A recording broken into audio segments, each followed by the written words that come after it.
संगम साहित्य में जिन तीन प्रमुख राजवंशों का उल्लेख मिलता है वे राजवंश हैं चेर, चोल तथा पांड्य। इन तीनों राजवंशों के बारे में संगम साहित्य में पर्याप्त जानकारी प्राप्त होती है, जिससे हमें संगम काल की राजनीतिक स्थिति, सामाजिक स्थिति,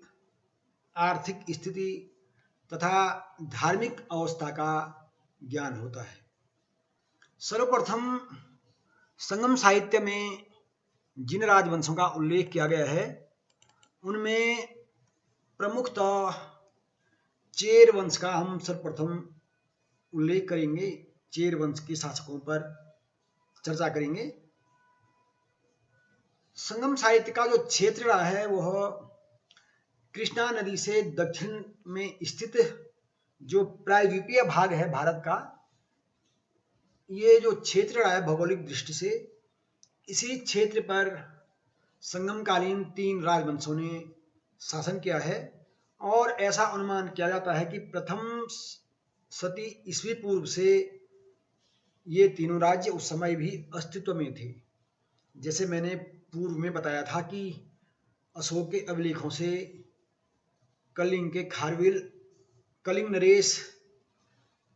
खारवेल के हाथी गुम्फा अभिलेख से हमें इन तीन राजवंशों के बारे में जानकारी उपलब्ध होती है। खारवेल के हाथी गुम्फा अभिलेख में इन राज्यों के संघ को त्रामिर देश संगठन कहा गया है, जिसे खारवेल ने पराजित किया था। इससे पूर्व चौथी शताब्दी ईस्वी पूर्व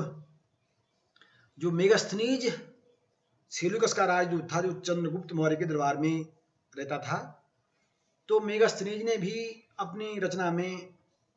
चौथी शती ईस्वी पूर्व पांड्यों का उल्लेख किया है कि दक्षिण में पांड्यों का जो राज्य था वह अस्तित्व में था। इसी प्रकार अशोक के अभिलेखों में भी पांड्य, चेर, चोल तथा सतीय पुत्र राज्यों का उल्लेख मिलता है। एक महत्वपूर्ण तथ्य इन राज्यों के बारे में यह भी है कि इन तीनों राज्यों के जो शासक रहे हैं, संगम साहित्य में इन सभी का संबंध किसी न किसी तरह महाभारत युद्ध से जोड़ा गया है। संभवतः हो सकता है यह इसलिए भी किया हो कि इन राजाओं को सम्मान प्राप्त हो और इनके सम्मान में वृद्धि हो। और चाहे वो चेर राजवंशीय शासक हों या चोल वंशीय शासक या पांड्य, इन तीनों राजवंशों के बारे में यह उल्लेख मिलता है कि इन्होंने या तो महाभारत युद्ध में जो योद्धा सम्मिलित हुए उन्हें भोजन कराया, उनका सम्मान किया, या इन्होंने महाभारत युद्ध में भाग लिया। इस तरह महाभारत युद्ध से इनको जोड़ा जाता है। अब जो प्रथम जो राजवंश है चेर, तो चेर वंश के बारे में हम जानना चाहेंगे कि किस तरह संगम युग में, या हम कह सकते हैं संगमकालीन साहित्य में चेर वंश के बारे में उल्लेख किया गया है और चेर वंश की जानकारी हमें संगम साहित्य से किस प्रकार उपलब्ध होती है। संगम साहित्य के अनुसार या हम संगम साहित्य के आधार पर हम कह सकते हैं कि जो प्रथम चेर शासक था उदयन जेरल, इसकी जो तिथि जो उपलब्ध होती है लगभग 130 ईस्वी पूर्व, ऐसा विद्वानों का मानना है कि इसने लगभग 130 ईस्वी पूर्व नहीं 130 ईस्वी में यह शासन कर रहा था। और इसके बारे में उल्लेख किया गया है कि इसने महाभारत युद्ध में भाग लेने वाले सभी योद्धाओं को भोजन कराया। साथ ही साथ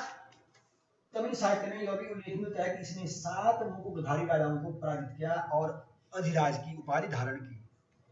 विद्वानों का मानना है कि जो ये 7 राजा थे संभवतः ये सामंत जैसे थे, जिन्हें वेलल अर्थात संरक्षक कहा जाता है। तो इस तरह से 7 राजाओं को पराजित किया और अधिराज की उपाधि धारण की। ऐसा भी उल्लेख मिलता है कि इसने हिमालय तक विजय प्राप्त की और अपना जो राज चिन्ह, जो चेर वंश का राज चिन्ह है धनुष, उस राज चिन्ह को उसने हिमालय पर अंकित करवाया। ऐसा उल्लेख संगम साहित्य में हमें प्राप्त होता है। साथ ही साथ जो उदयनजेरल का जो पुत्र हुआ नेदुनजेरल आदन,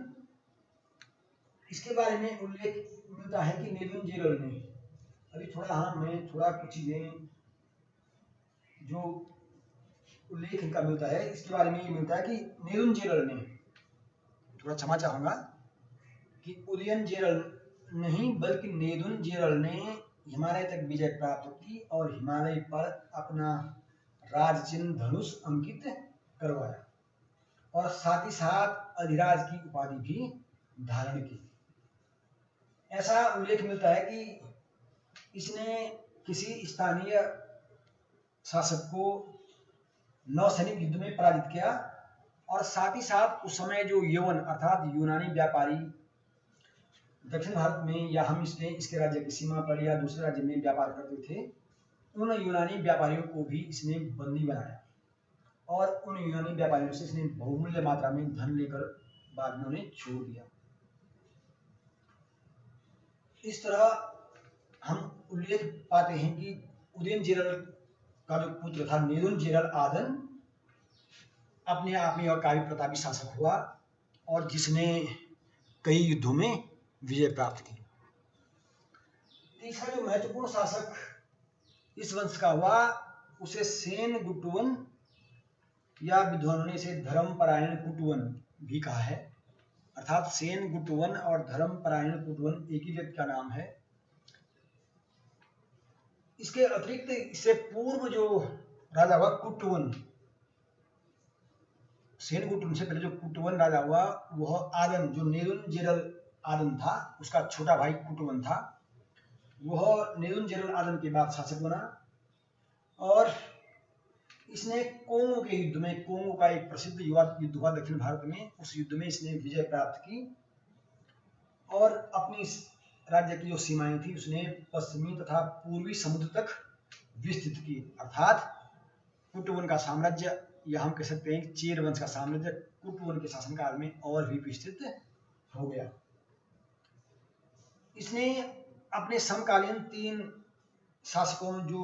संभवतः सामंत रहे होंगे उनको भी पराजित किया और इसने भी अधिराज की उपाधि धारण की। तत्पश्चात जो कुटुवन था, कुटुवन के पश्चात जो नेदुनजेरल आदन था उसका दूसरा पुत्र सेनगुट्टुवन, जिसे मैं अभी कह रहा था धर्मपरायण कुटुवन भी उसे कहा जाता है, वह शासक बना और सेनगुट्टुवन ने की जो शासन करने की तिथि है वह लगभग 180 ईस्वी मानी जाती है। एक प्रसिद्ध कवि हुए हैं संगम काल में पर्णर, तो पर्णर की जो कविताएं हैं उन कविताओं में सर्वाधिक जो प्रशंसा की गई है वह सेनगुट्टुवन जो चेर शासक हुआ उसकी की गई है। अर्थात हम मान सकते हैं कि संगम साहित्य में सेनगुट्टुवन एक प्रशंसनीय शासक रहा है। सेनगुट्टुवन घुड़सवारी में, हाथी की सवारी में, दुर्ग की घेरेबंदी में या हम कह सकते हैं युद्ध नीति में कुशल था। पर्णर कवि ने इसके समुद्री अभियानों का भी उल्लेख किया है और जिससे ये ज्ञात होता है कि उसके पास नौसैनिक बीड़ा था और यह भी उल्लेख किया है कि यह कला एवं साहित्य का उदार संरक्षक था। सेनगुट्टुवन ने भी अधिराज की उपाधि धारण की और सेनगुट्टुवन के शासनकाल की एक महत्वपूर्ण घटना जो बहुत ही स्मरणीय है दक्षिण भारत के सांस्कृतिक इतिहास में, वो है पत्नी पूजा का जो आरंभ हुआ वह सेनगुट्टुवन के शासनकाल के समय ही माना जाता है। पत्नी पूजा जो है दक्षिण में एक आदर्श और पवित्र पत्नी की मूर्ति बनाकर पूजा करने की परंपरा चली आती है और विद्वानों का मानना है कि इस परंपरा का आरंभ सेनगुट्टुवन के शासनकाल से हुआ या उसी समय हुआ। जो आदर्श पत्नी की पूजा की जाती है जिसे पत्नी पूजा कहते हैं, इसे कर्णगी की पूजा भी कहा जाता है। कर्णगी दक्षिण भारत में एक महाकाव्य है शिल्पादिकरम। शिल्पादिकरम महाकाव्य में कर्णगी एक नायिका है जो एक आदर्श पत्नी के रूप में जिसका चरित्र जो है चित्रण किया गया है। तो कर्णगी को एक आदर्श पत्नी माना गया है और इस तरह आदर्श पत्नी के रूप में कर्णगी की पूजा चेर समय या हम कह सकते हैं सेनकुटुन के समय दक्षिण में प्रचलित हुई। और सेनकुटुन के बारे में ये पत्नी पूजा के संदर्भ में एक महत्वपूर्ण आख्यान यह मिलता है कि इसने आदर्श पत्नी की जो मूर्ति बनानी थी, उस मूर्ति के लिए उसने उत्तर भारत से अर्थात गंगा के तट से किसी आर्य शासक से उसने युद्ध किया और किसी आर्य राजा को पराजित करके उसने आदर्श पत्नी की जो मूर्ति बनाने के लिए वहां से पत्थर प्राप्त किया और उसे गंगा में स्नान करके वो चेर राज्य में लाया गया। इस तरह पत्नी पूजा को भी एक प्रकार से उत्तरी भारत से जोड़ने का एक प्रयास किया गया है, जोड़ा गया है। और इस तरह यह भी इस शासन ये चेर शासनकाल में यह भी ज्ञात होता है कि पत्नी की एक आदर्श तथा पवित्र देवी के रूप में पूजा, एक विद्वान का मानना यह है कि एक आदर्श पत्नी को एक आदर्श का दर्जा देना, या हम कह सकते हैं उस समय नारी की महत्ता को के रूप में भी उल्लेख कर सकते हैं। तो इस तरह सेनकुटुन के समय का जो महत्वपूर्ण घटनाएं हैं सांस्कृतिक दृष्टि से, वो अपने आप में महत्वपूर्ण है कि सेनकुटुन ने जो है पत्नी पूजा के प्रारंभ में महत्वपूर्ण भूमिका निभाई। इसके अलावा अन्य जो शासक हुए चेर वंश के, उनमें अंदुवन एक वैदिक यज्ञ करने के लिए महत्वपूर्ण शासक हुआ जिसने वैदिक यज्ञ करवाए। साथ ही साथ उसने विद्वानों को भी आश्रय दिया। इसी तरह जो अन्य शासक हुए उनमें महत्वपूर्ण हैं जैसे आदन का एक पुत्र पेरुंजेरल इरमपोरई, जो कि लगभग 190 ईस्वी में इसकी शासन करने की तिथि मिलती है। इसने एक अन्य शासक तगडूर के शासक को परास्त किया। साथ ही साथ ऐसा भी उल्लेख मिलता है कि यह तगडूर नडुमान अंजी आदि विद्वानों का संरक्षक था और इसने कई विद्वानों को संरक्षण दिया। कवियों ने एक आख्यान दिया है कि इसके समय में एक महत्वपूर्ण कार्य हुआ दक्षिण में गन्ने की खेती का आरंभ। और साथ ही साथ जो अन्य और अंतिम चेर शासक हुआ कुड्डको इलंजेराल इरमपोरई, इसके बारे में भी संगम साहित्य में उल्लेख किया गया है, जिससे ये ज्ञात होता है कि इसने कई शासकों को पराजित किया। चेर शासकों की जो राजधानी थी वह वांजी कुरूर थी और टॉलमी का जो उल्लेख, टॉलमी ने भी इस नगर का उल्लेख किया है तथा साथ ही साथ